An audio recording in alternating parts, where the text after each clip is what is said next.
Hello, I'm David Burkhead, or Dave, and this is my story. When I was around 4 years old, an older male cousin of mine started molesting me. Like, he told me it was a game, so I really didn't know it was wrong until I started school. And I think I might have told the kid at school, and they were telling me, that's messed up. And so then that made me realize that it was wrong, and I really didn't like playing that game anyway. I asked him to stop and told him I didn't want to do that anymore. And he said okay, but then he did it again. It never dawned on me to tell on him because I chose violence to make it stop. I got a baseball bat and beat the crap out of him. I beat him all the way to the ground, and then he crawled up to the house, and I took a break while he crawled up on the porch, and then I beat him all over the porch. My aunt finally come out. I guess she finally heard him screaming and crying and come out and pulled me off of him. But I felt like, instead of me, just savagely beating him the way I did, that I should have told on him. So it made me feel like I was a bad kid, and it also kind of scared me that I could be that violent.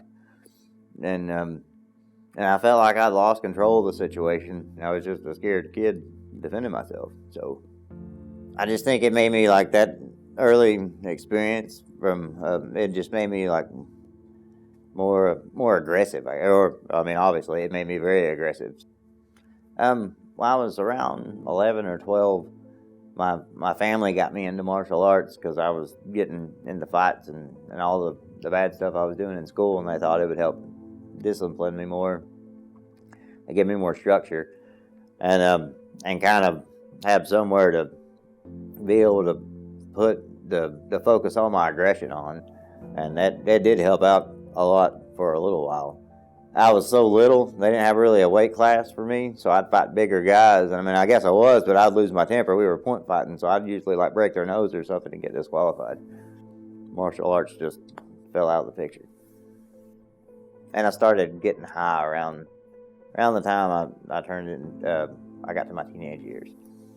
And I started experiencing depression around that time, and I figured out that high made the depression go away. So I started getting high with huffing gas or huffing paint.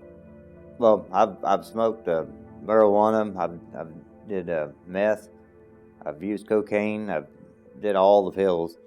I've tripped on acid once, I think I've done ecstasy. I think we smoked heroin one night. Pretty much, and did just gallons of alcohol. Pretty much, if you can get messed up on it, I did it. And so I tried to sell drugs at different times, and because I did so many drugs, I would often end up doing more drugs than I would sell. So I never was a successful drug dealer. I've never really had strong relationships with very many people at all. And then the ones that I kind of did, it would always be toxic. I didn't like people getting close to me or touching me. I had trust issues. I didn't trust, and I did a lot of drugs. It was hard for me to have relationships. So when I first moved here, my cousin Caroline, her and her husband, or her and her family, they go to here at Colonial at the church, and I went with them, and I just I don't know, I just immediately felt like I belonged there. Just from meeting her friends from the church and everyone, I just felt welcomed and just felt like I belonged, and I never really felt that way at a church before, and it just seemed like it was the right fit that I was supposed to be there. Well, of course, I play with the band when I'm in town. I come to the service. I have a small group. I also go to Celebrate Recovery. I've just